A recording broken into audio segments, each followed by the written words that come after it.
muchos de estos países dependen de manera importante de otra actividad, la del turismo. El Consejo Mundial de Viajes y Turismo estima que debido a la pandemia de coronavirus y las restricciones sanitarias impuestas a la movilidad, este año que termina se estarían perdiendo más de 140 millones de empleos en este sector en todo el mundo. Y aunque la llegada de las vacunas abre una esperanza para la recuperación, bueno, pues esta no va a ocurrir de manera rápida como las vacunaciones no van a ocurrir de manera inmediata. En esta redacción me acompaña Gloria Guevara, ella es presidenta del Consejo Mundial de Viajes y Turismo, y no sabes qué gusto tengo en saludarte en un día como hoy, Gloria, preguntarte cuánto las variantes que están apareciendo en el Reino Unido, pero ahora en Chile, en Estados Unidos, en Japón, y estas nuevas restricciones que se están imponiendo están alterando este pronóstico que tenían ustedes de actividad y de empleos recuperados o perdidos. Hola Gaby, muchas gracias, un gusto tenerme en el programa, un gusto saludarte. Mira, efectivamente, como bien dices, 143 millones de empleos han sido afectados. El turismo contribuye con 1 de cada 10 empleos en el planeta y desafortunadamente estamos viendo un incremento importante de contagios por esta nueva cepa, por ejemplo, en Gran Bretaña y en otros mercados. Lo que es importante es no bajar la guardia, porque desafortunadamente no se están respetando mucho los protocolos. Vemos que no se usa la máscara o el cubrebocas, por ejemplo, en algunos destinos. En Londres, por ejemplo, no se tiene ese distanciamiento, no se siguen los protocolos. Y al no seguir los protocolos se confía a la gente y es cuando se incrementan los contagios. La cepa, desafortunadamente, que se dio en Gran Bretaña, incrementa los contagios, de una persona se contagian más, como sabes, no incrementa lo complicado que es el virus, es un virus, ya sabemos que letal, pero no incrementa la mortalidad de alguna forma, pero sí incrementa los contagios. Entonces es fundamental que la gente siga los protocolos. Por eso es que desde el Consejo Mundial de Viajes y Turismo nosotros sacamos estos protocolos de Safe Travel al nivel del sector privado global. Reconocemos a los destinos que los están siguiendo, que los están implementando. Ya tenemos más de 220 destinos y casi 60 países reconocidos. Y es fundamental que todos contribuyamos a eso para poder recuperar la actividad turística, ¿no? ¿Qué países te faltan en la región? Y recordarle a la gente, en el caso de Estados Unidos, esta variante inglesa, como le llaman ahora, que se encontró en Colorado, es de personas que ni siquiera viajaron. Es simplemente el hecho de que haya hospitales presionados, sistemas hospitalarios presionados, con contagios acelerándose, es lo que ha llevado a estas restricciones. Gloria, pero en América Latina, ¿qué países faltan por adoptar estos protocolos?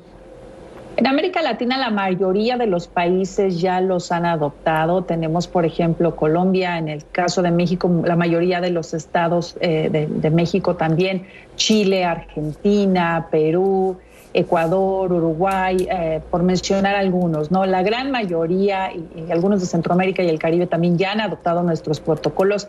Tenemos países en todo el mundo que han definido sus protocolos al mismo nivel, como decía, el sector privado. El sector privado, hay que recordar que los hoteleros, por ejemplo, ofrecieron los cuartos a doctores, enfermeras y han podido mantener estas instalaciones libres de COVID y ese conocimiento va a los protocolos.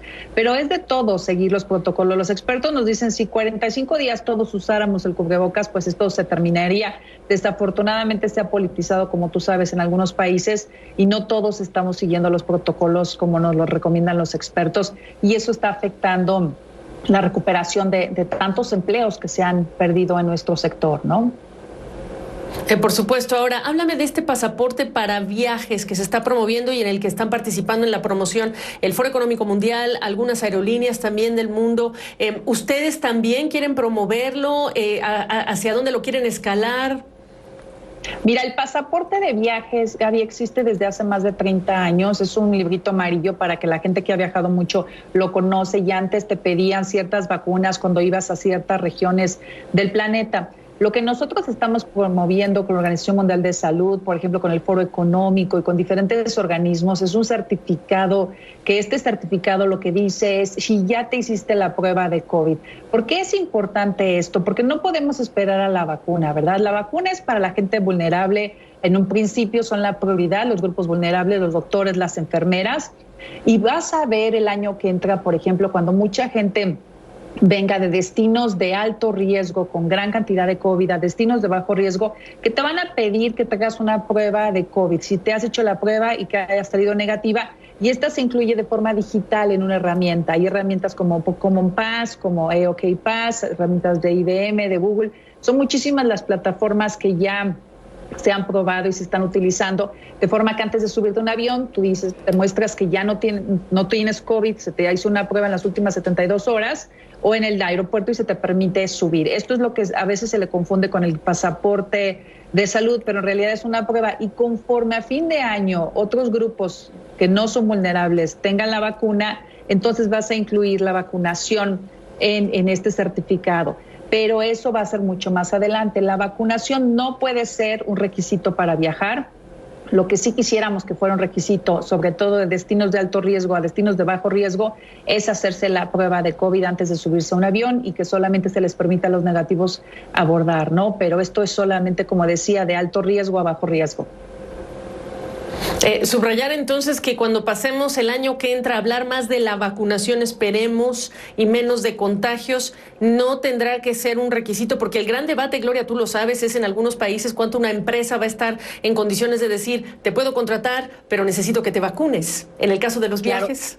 Eso, fíjate, Gaby, lo que dices es muy importante porque se puede prestar a discriminar, ¿verdad? Si tú aplicas a un puesto, 2 personas aplican y uno tiene la vacuna y el otro no, ¿a quién contagias? Puedes llevar a la discriminación. Por eso es que nosotros no estamos a favor del pasaporte sanitario que se le conoce, por ejemplo, en Europa y en otros mercados. Ahora, el caso de un certificado de que tienes la vacuna o un certificado antes de que tengas un examen, nosotros sí solicitamos a los gobiernos que trabajen en conjunto en un protocolo internacional, de forma que si yo viajo, por ejemplo, de Londres a Madrid o de Londres a Nueva York o de México a Londres, si viajas de una ciudad de alto riesgo a bajo riesgo, que te pida el país al que vas un certificado de que no tienes COVID, eso sea de forma electrónica, se te hace la prueba y se te da el resultado en 2 horas. Son pruebas baratas, pruebas rápidas y pruebas que puedes registrar de forma electrónica. Normalmente son pruebas que les llama de antígenos. No, si tú viajas de una zona de bajo riesgo a bajo riesgo, no necesitas pruebas. O si viajas de una zona de alto riesgo,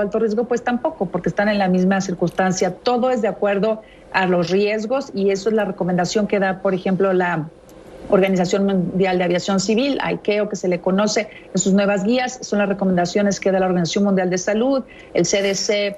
En Europa es lo mismo, ¿no? Lo que recomendamos nosotros. Gloria Guevara, apelo a que eres mexicana y a que estuviste en una prueba importante para México cuando los tiempos del H1N1 y la intención de reactivar el turismo nacional como la primera solución a reactivar el turismo en general, carreteras, etcétera. Preguntarte qué desafíos estás viendo y percibes en la coordinación federal, estatal, local, para que esto también sea un experimento exitoso en el caso de México después de lo aprendido en aquellos tiempos cuando tú te desempeñabas como secretaria de Turismo. La coordinación es fundamental. En aquella época lo que nos ayudó y salimos adelante fue este trabajo en conjunto que se hizo gobierno federal, gobiernos estatales, municipios, por supuesto el Congreso, el sector privado, los sindicatos, todos trabajamos de la mano y pudimos salir adelante y efectivamente lo hicimos en 2 caminos. Como tú bien dices y bien sabes, la recuperación del turismo nacional es fundamental y eso ayudó muchísimo a México a salir adelante del H1N1, pero también la recuperación internacional. Se tomaron medidas y políticas públicas se implementaron para salir adelante.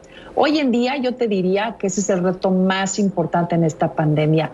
No es un reto de salud, es un reto de falta de coordinación y falta de trabajo en equipo, y no solamente tal vez federal, estatal, pero a nivel mundial entre países. Desafortunadamente, yo diría que ese es el reto más relevante. Se comparte poca información, no se comparten muchos avances. Hay países que están saliendo adelante más rápido que otros y no se está compartiendo mucho ese conocimiento ni trabajando como se ha hecho en otras crisis. Por eso es que esta ha sido tan complicada y particularmente muy difícil por esa falta de coordinación internacional. Algunos organismos nos han fallado y nos han fallado porque no han llevado a cabo esa coordinación. Estamos dependiendo, por ejemplo, de plataformas como el G20, que México es parte, y aquí a nivel federal y estatal es fundamental que trabajen en conjunto con el sector privado para salir más rápido de esta situación, como lo hemos hecho siempre y como se ha hecho en el pasado. ¿Está faltando esa mejor relación entre las autoridades y el sector privado acá en México? Desafortunadamente, lo que nos comparten en el sector privado, sí, no es ideal, la coordinación falta un poco, en todos lados hay oportunidades y por lo que nos comparten, sí falta un poco de oportunidades. Creo que el sector privado a veces reacciona más rápido, va más avanzado y en el caso de gobiernos, ya sea estatales o federales, falta un poco de coordinación. Ahora también debo decir que algunos estados están trabajando excelentemente bien con el sector privado. Vemos algunos gobernadores que interactúan con los líderes del sector privado, en el caso de México con el CENET, por ejemplo, semanalmente o mensualmente, y eso es muy bueno, pero creo que siempre es muy importante trabajar en conjunto, ¿no?, para salir adelante. Gloria Guevara, que 2021 traiga una recuperación más sólida para los empleos y este sector y la actividad en todo el mundo. Te agradezco tu tiempo, un feliz año. Gloria Guevara, un abrazo. Muchas gracias, Gaby. Gracias por invitarme, un placer, y te agradezco mucho la labor que haces por este sector tan importante y tan relevante para tantos millones en México y en el mundo, ¿no? Muchísimo en Latinoamérica. Muchas gracias.